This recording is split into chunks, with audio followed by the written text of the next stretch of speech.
Dans ce camp de réfugiés, cette mère de 5 enfants commence doucement à se résoudre aux événements du mois dernier. Elle fait partie des 10 000 nouveaux arrivés qui ont récemment fui l'offensive militaire en cours dans le sud de la Somalie. Après avoir perdu son fils dans une frappe de drone au début du mois, Asha Ali a fui avec ses 4 enfants restants et marché des centaines de kilomètres pour atteindre ce camp en banlieue de Mogadiscio. J'ai fui Basra à cause du conflit et des frappes aériennes. J'ai fui avec mes 4 enfants et laissé mon mari derrière. J'ai perdu un fils de 18 ans dans les récentes attaques. Notre maison a été entièrement brûlée. Nous n'avons plus rien. Selon les officiels, la frappe américaine à Basra a tué 13 militants, mais les locaux accusent le gouvernement de faire des frappes sans distinction. Mes voisins sont morts devant mes yeux alors qu'ils fuyaient notre village. C'était une famille pauvre de la région de Basra. Les drones volent dans le ciel jour et nuit et frappent sans distinction. Ils ont bombardé toute la région et tué de nombreuses personnes.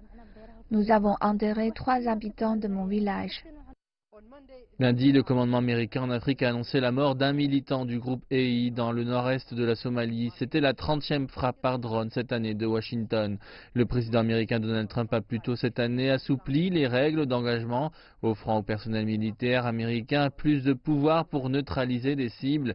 La Somalie dit que ces frappes sont vitales et nécessaires.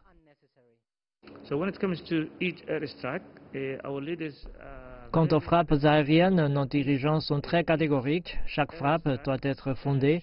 Nous devons avoir une preuve crédible qu'elle frappera des groupes terroristes et qu'il n'y aura pas de victimes civiles.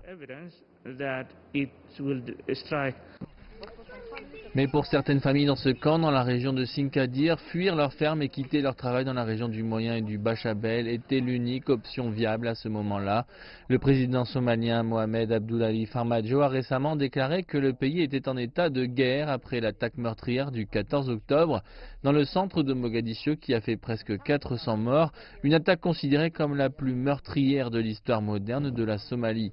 Toutefois, pour ces familles, il n'est pas question qu'elles retournent chez elles.